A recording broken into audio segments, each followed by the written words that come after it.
Cherry. Ibang sarap.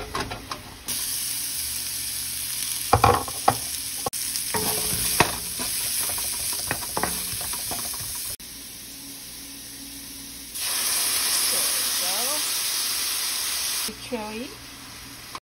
Ito binibenta ng isang Pilipino. Ito, thank you for supporting my small business. Vinegar cherry. So mag-add ako ng konti. That's it. So ito yung pinaka rice ko. It's called kamot. Has more fiber. Sarap.